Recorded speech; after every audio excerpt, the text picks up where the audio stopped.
praktik pembelajaran daring kepada anak siswa SMA Islam Darul Mutakin Pulau Kabupaten Banyuasin, Sumatera Selatan dengan pola pembelajaran daring 1 kali masuk dalam 1 minggu. Selamat siang anak-anak. Pertemuan kali ini Ibu akan menyampaikan materi tentang pola keruangan kota. Sebelum masuk ke materi, marilah kita berdoa menurut agama dan kepercayaan masing-masing. Berdoa mulai. Berdoa selesai. Sebelum masuk materi, Ibu ingatkan kembali materi minggu lalu yang sudah Ibu sampaikan, yaitu tentang pola keruangan desa. Bagaimana kabarnya anak-anak? Sehat? Walaupun kita dalam pandemi corona ini, mudah-mudahan kita selalu diberi kesehatan, baik lahir maupun batin, dan jangan lupa cuci tangan, pakai masker, dan patuhi protokol kesehatan. Mari nak, Ibu tampilkan PPT. Anak-anak silakan perhatikan materi yang Ibu sampaikan hari ini, pola keruangan kota. Kompetensi dasar ada 2. Yang pertama, 3.2 menganalisis struktur keruangan desa dan kota, interaksi desa dan kota, serta kaitannya dengan usaha pemerataan pembangunan. Yang kedua, 4.2 membuat makalah tentang masalah pemerataan pembangunan di desa dan kota yang dilengkapi dengan peta, bagan, tabel, grafik, dan atau diagram. Indikator pencapaian kompetensi ada 4 ya nak ya. Yang pertama, menganalisis pengertian kota dan potensi kota. Yang kedua, menganalisis klasifikasi kota. Yang ketiga, menganalisis struktur ruang kota. Yang keempat, mempresentasikan makalah usaha pemerataan pembangunan di desa dan kota. Silakan. Oh ya, kota adalah tempat kegiatan masyarakat yang sangat kompleks, telah mengalami proses interrelasi antar manusia dan antara manusia dengan lingkungan. Ini menggambarkan situasi kota yang tadi sudah Ibu sampaikan definisinya secara umum. Di sini ada 4. Yang pertama sebagai pusat pemukiman penduduk, yang kedua sebagai pusat kegiatan ekonomi, ketiga sebagai pusat kegiatan sosial budaya, yang keempat pusat kegiatan politik dan administrasi pemerintahan.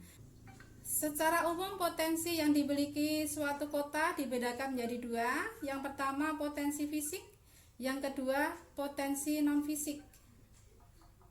Ini yang gambar 2 nak, lihat di sini ciri-ciri fisik kota. Di dalamnya ini terdapat ada lahan parkir, gedung bertingkat, ya, jalan raya, sarana prasarana. Nah itu yang dikategorikan ciri-ciri fisik kota yang terlihat oleh mata kita.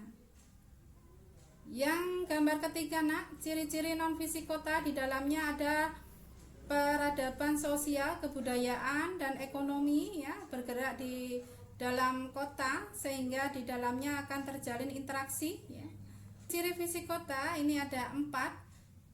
Yang pertama memiliki tempat untuk pasar dan perkotaan.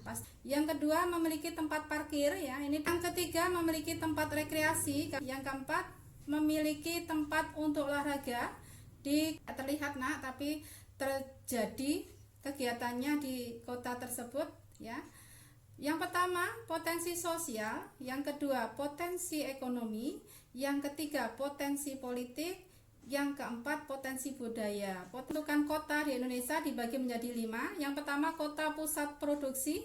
Ini bergerak dalam bidang pertambangan dan perkebunan. Ini contohnya kalau pertambangan daerah Kalimantan, ya, daerah Sumatera Selatan, ya. Kalau di perkebunan daerah Lampung, ya, Sulawesi, Sumatera Selatan juga ada perkebunan sawit, ya. Terus yang kedua kota pusat perdagangan, ini Surabaya, Medan. Terus yang ketiga kota pusat kebudayaan, antara lain kota Yogyakarta, Surakarta, Sumatera, Sulawesi, ya, Surabaya itu terkenal dengan kebudayaannya. Terus yang keempat kota pusat pendidikan, ya, ini yang terkenal adalah kota Yogyakarta dan Malang. Yang kelima kota pusat pemerintahan, ini antara lain kota Jakarta, Bandung, Yogyakarta, ya, dan Surabaya. Ruang kota dibagi menjadi dua, Nak. Yang pertama struktur intern kota, yang kedua struktur ekonomi kota. Ini dibagi menjadi dua lagi. Struktur ekonomi kota, kegiatan ekonomi dasar yang ditonjolkan di setiap kota itu akan mempunyai kemampuan ekonomi masing-masing. Yang kedua, kegiatan ekonomi bukan dasar. Ini sudah termasuk yang kegiatan ekonomi campuran. Faktor yang mempengaruhi perkembangan kota itu ada 3, Nak. 1, kependudukan. 2, budaya. Yang ketiga, alam. Perubahan kota-kota besar di Indonesia yang telah dilaksanakan sebagai berikut, ya. Dan jalan tembus atau bypass, ya, untuk mempercepat tujuan. Yang kedua, pemasangan traffic light di persimpangan jalan untuk menghindari kemacetan. Yang ketiga, pembuatan jalur cepat dan jalur lambat supaya tidak terjadi kecelakaan. Yang keempat, pembuatan jalur layang untuk kereta api dan jalur layang untuk kendaraan pada persimpangan jalur kereta api. Yang kelima, peraturan lalu lintas dan penggunaan jalan sesuai dengan jenis kendaraan. Yang keenam, pembuatan jalan tol bebas hambatan, ini untuk mempersingkat waktu untuk mencapai tujuan. Yang selanjutnya, pembuatan jalan layang atau flypass dan jalur bawah tanah subways untuk mengurangi kemacetan. Nah, selain materi yang sudah Ibu sampaikan, Ibu mau membacakan tugas, ya, atau petunjuk untuk peserta didik untuk kalian semua, Nak, ya. Untuk memperdalam materi tentang pola keruangan kota, silahkan klik link YouTube berikut, ya. Nanti silahkan untuk menambah pengetahuan selain yang materi yang sudah Ibu sampaikan. Terus yang kedua, untuk mengerjakan tes formatif, LKPD dan soal evaluasi, silahkan klik link Google Drive berikut ini. Ini, Nak, ya, Ibu kasih waktu 1 minggu untuk mengerjakan tes formatif, LKPD dan soal evaluasi. Nanti dikumpul lagi hari Kamis depan, ya. Bisa lewat WhatsApp, bisa juga ke sekolah, tapi tetap menggunakan protokol kesehatan yang ada. Semoga bermanfaat untuk kita semua ilmu yang Ibu berikan.